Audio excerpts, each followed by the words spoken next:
Episode की शुरुआत में अब्दुल भिड़े भाई को फोन लगाने जाता है, तभी भिड़े सोसाइटी में आ जाता है। अब्दुल भिड़े को रोकने का ट्राई करता है, पर भिड़े बोलता है जो भी है घर में आके बात करना, और घर चला जाता है।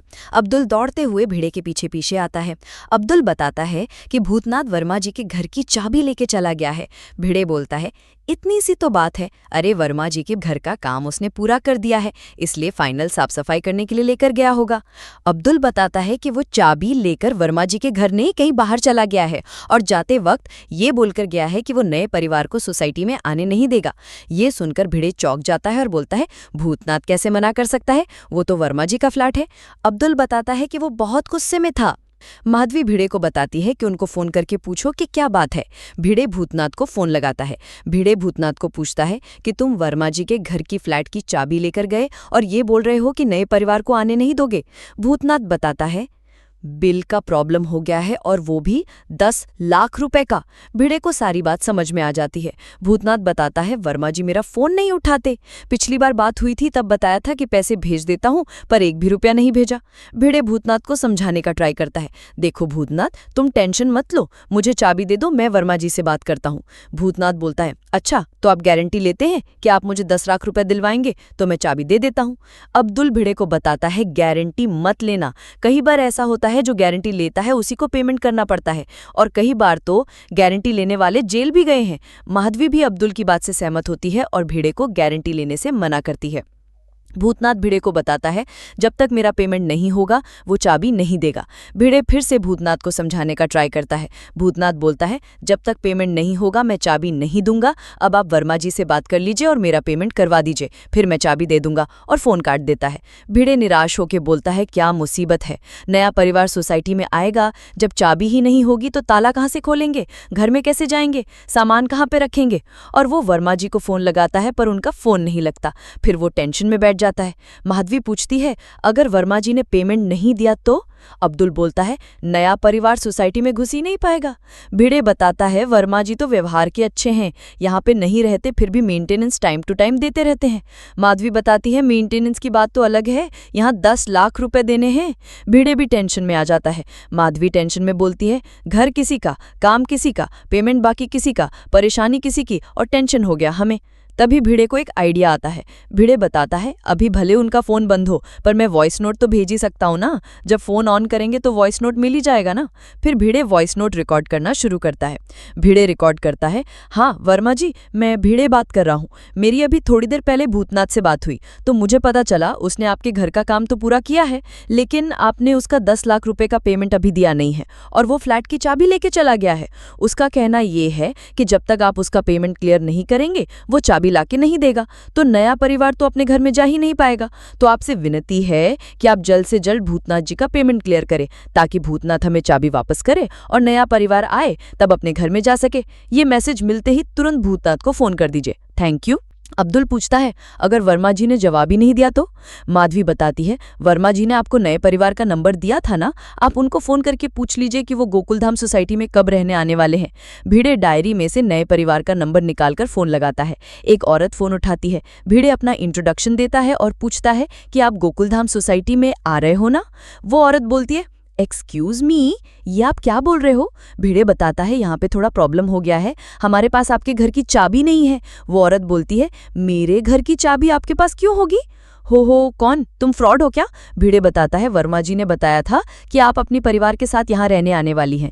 वो औरत बोलती है कौन वर्मा जी, मैं किसी वर्मा जी को नहीं जानती, और ये गोकुलधाम सोसाइटी है कहाँ पे है। भिड़े बताता है मुंबई में, गोरेगांव ईस्ट में। वो औरत बताती है मैं दिल्ली में रहती हूँ, मैं मुंबई क्यों आऊंगी रहने के लिए। भिड़े पूछता है तो वर्मा जी ने आपका नंबर क्यों दिया। वो औरत बताती है मैं किसी वर्मा जी को नहीं जानती है, रॉन्ग नंबर है, और फोन काट देती है। सब लोग परेशान हो जाते हैं। माधवी भिड़े को आपातकालीन मीटिंग बुलाने को बोलती है। भिड़े बताता है आप सब लोग काम पर होंगे, रात में सबको मिलूंगा तब बात करूंगा। रात में सब लोग मेहता साहब के घर पर इकट्ठा हुए होते हैं, तभी वहां पर भिड़े आ जाता है। मेहता साहब सबको गर्मा गर्म कश्मीरी कहवा पीने को बोलते हैं। हाथीबाई बोलते हैं आपने ये कश्मीरी कहवा का प्रोग्राम रख के बहुत अच्छा किया, और सब लोग कहवा पीने लगते हैं। सबको कश्मीरी कहवा बहुत पसंद आता है। अय्यर भाई भिड़े को पूछते हैं इतनी टेंशन में लग रहे हो, क्या टेंशन है। भिड़े बताता है भूतनाथ ने टेंशन दे दिया है, अभी वर्मा जी के फ्लैट का काम पूरा हो गया है और उसमें कल नया परिवार रहने आने वाला है। पोपटलाल बोलता है ये तो खुशखबरी है, इसमें टेंशन की क्या बात है। भिड़े बताता है वो वर्मा जी के घर की चाबी ले गया है और उसने बोला है कि वो नए परिवार को फ्लैट में घुसने नहीं देगा। सोढ़ी इस बात पर गुस्सा हो जाता है। जेठालाल बताता है पहले पूरी बात जान तो लो। भिड़े बताता है क्या है। भूतनाथ का आखिरी पेमेंट बाकी है 10 लाख रुपए का, जब तक वो नहीं मिलेगा उसने कहा है वो चाबी नहीं देगा। जेठालाल बताता है ये तो बराबर है, ये तो उनका पर्सनल मैटर है, ये तो भूतनाथ जाने और वर्मा जी जाने, तू क्यों टेंशन ले रहा है। भिड़े बोलता है टेंशन तो होगा ही ना जेठालाल, कल नया परिवार उनके सामान के साथ सोसाइटी में आएगा, उनको पता चलेगा वो घर में जा ही नहीं सकते तो कैसा लगेगा। टेम्पू वाला तो उनका और सामान छोड़कर चला जाएगा, फिर वो नया परिवार और उनका सामान सोसाइटी कंपाउंड में खड़ा रहेगा। नया परिवार गृह प्रवेश करने जाएगा नए घर में और उनको पता चलता है घर की चाबी नहीं है तो उनकी क्या फीलिंग्स होंगी। पोपटलाल बताता है वर्मा जी को फोन कर और बोल दे भूतनाथ का पेमेंट आज के आज क्लियर कर दे। भिड़े बताता है बोलने के लिए उनका फोन तो लगना चाहिए ना, उनका फोन ही नहीं लग रहा है। सोढ़ी भिड़े को भूतनाथ को बुलाने को बोलता है, वो उसे समझाने वाला होता है। जेठालाल बताता है सोढ़ी देखो भूतनाथ गलत नहीं है, उसको पेमेंट नहीं मिला वो भी 10 लाख रुपए का, तो वो कहाँ से देगा चाबी। मेहता साहब पूछते हैं कल नया परिवार आएगा तो हम उसको क्या बोलेंगे। पोपटलाल बोलता है उसमें कुंवारी कन्या हुई तो वो मेरे बारे में क्या सोचेगी, क्या इंप्रेशन रह जाएगा मेरा कि मैं कैसी सोसाइटी में रहता हूँ। अय्यर भिड़े को नए परिवार को फोन करके उनको कल के बजाय परसों आने को बोलता है। पोपटलाल पूछता है क्या उनका नंबर है तुम्हारे पास।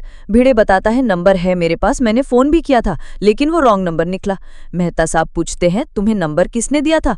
तब भिड़े अपनी जेब में से नंबर निकालकर बताता है कि वर्मा जी ने नंबर दिया था और मैं इस पर फोन लगाया तो वो रॉन्ग नंबर निकला। जेठालाल पूछता है कहीं ऐसा तो नहीं हुआ कि तूने नंबर लगाने में कोई गलती की हो, गलत नंबर डायल किया हो। जेठालाल भिड़े से नंबर ले लेता है और उसे नंबर पर फोन लगाता है। जेठालाल पूछता है मैडम कल आप अपने हस्बैंड के साथ गोकुलधाम सोसाइटी में आ रहे हो ना। तो वो औरत रॉन्ग नंबर बोलकर फोन काट देती है। पोपटलाल बोलता है ये रॉन्ग नंबर नहीं है, लड़की कुंवारी है इसलिए उसने रॉन्ग नंबर बोल के फोन रख दिया और पोपटलाल नंबर मांग लेता है। पोपटलाल भिड़े से नंबर लेकर फोन लगाता है और अपना इंट्रोडक्शन देता है। फिर वो औरत पूछती है तो मैं क्या करूं भाई साहब, और फोन करने का काम पूछती है। पोपटलाल उन्हें बताता है आप अपने जो घर पे आने वाली है ना कल, वो आप कल की जगह पे परसों आ सकती है क्योंकि आपके घर की चाबी नहीं है हमारे पास। वो चिढ़ते हुए बोलती है मेरे घर की चाबी आपके पास क्यों होगी, हो कौन तुम लोग, कोई गैंग के लोग तो नहीं हो ना। पोपटलाल बताता है हम लोग बहुत शरीफ लोग हैं, हम गोकुलधाम सोसाइटी में रहते हैं जहाँ पे आप आने वाले हो। वो औरत गुस्से में बोलती है मैंने कहा ना मैं दिल्ली में रहती हूँ, मैं गोकुलधाम सोसाइटी में आकर क्यों रहूंगी, और मैं किसी वर्मा जी को भी नहीं जानती, ये रॉन्ग नंबर है। पोपटलाल उनको पूछता है क्या आप कुंवारी है। वो औरत बहुत गुस्सा हो जाती है और बोलती है मैं अभी अपने हस्बैंड को फोन करके पुलिस में कंप्लेन करती हूँ, फिर पुलिस यहाँ आके जहाँ जाना होगा ना वहां लेके जाएगी। पोपटलाल सॉरी बोल के फोन काट देता है। पोपटलाल भिड़े को बोलता है ऐसा भी हो सकता है कि गलती तेरी हो, वर्मा जी ने तुझे सही नंबर लिखवाया हो और तूने गलत नंबर लिखा हो। जेठालाल भी पोपटलाल से सहमत होता है। मेहता साहब बोलते हैं अब सोचो कि करना क्या है। अय्यर भाई बोलते हैं कल तक कोई ना कोई रास्ता निकल ही आएगा। हाथी भाई पूछते हैं अगर कल रास्ता नहीं निकला तो। जेठालाल बोलता है अय्यर भाई भूतनाथ को 10 लाख रुपए दे देंगे और चाबी ले लेंगे। अय्यर बोलता है मैं 10 लाख रुपए क्यों दूंगा, मैं तो बस पॉजिटिव थिंकिंग कर रहा था। मेहता साहब बोलते हैं हम भूतनाथ को फोन करते हैं और रिक्वेस्ट करते हैं कि प्लीज चाबी दे दो। भिड़े भूतनाथ को फोन लगाता है, भूतनाथ फोन नहीं उठा रहा होता है और वो तभी अंदर आ जाता है। पोपटलाल पूछता है भूतनाथ ये क्या है, इतने दिनों से तुम्हें प्यार से रखा और तुम ऐसा कर रहे हो, वर्मा जी के फ्लैट की चाबी नहीं दे रहे हो। तभी भूतनाथ भिड़े को चाबी दे देता है। जेठालाल भूतनाथ को पूछता है वर्मा जी से पेमेंट मिल गया। भूतनाथ बोलता है हाँ थैंक यू आप सब लोगों का, आप सब लोगों ने हमारा इतना ध्यान रखा और सॉरी अगर हमसे कोई गलती हो गई हो तो हमें माफ कीजिए, और वो वहां से निकल जाता है। अगले एपिसोड के प्रोमो में दिखाया जाता है कि भिड़े सबको नए परिवार के स्वागत के लिए रोकने को कन्विंस कर रहा होता है, पर किसी को टाइम नहीं रहता। सोढ़ी बोलता है सॉरी भिड़े आज मुझे जाना पड़ेगा। अब्दुल को भी 1 घंटे के लिए बाहर जाना होता है। भिड़े बहुत निराश होता है। फिर उसे कंपाउंड में जेठालाल, अय्यर भाई और मेहता साहब मिलते हैं। मेहता साहब और जेठालाल अय्यर भाई के साथ निकल रहे होते हैं। मेहता साहब भिड़े को ऑल द बेस्ट बोलते हैं और वो सब निकल रहे होते हैं। जेठालाल भिड़े को बोलता है भिड़े देख वैसे तो तुझे कुछ बताने की जरूरत नहीं है, पर फिर भी ये नया परिवार जो आ रहा है उनका सोसाइटी में पहला दिन है, हो सके तो मेंटेनेंस के चेक को लेकर उनका दिमाग मत खाना। और वो लोग भी वहां से निकल जाते हैं। आपको क्या लगता है, क्या सच में नया परिवार आएगा? क्या नया परिवार नई उमंग लेकर आएगा या फिर नया हंगामा? कमेंट करके जरूर बताइए और प्लीज इस वीडियो को हाइप कीजिए ताकि इस वीडियो की रीच बढ़े और मैं आपके लिए ऐसे मजेदार वीडियो रोज बना सकूं। Thank you.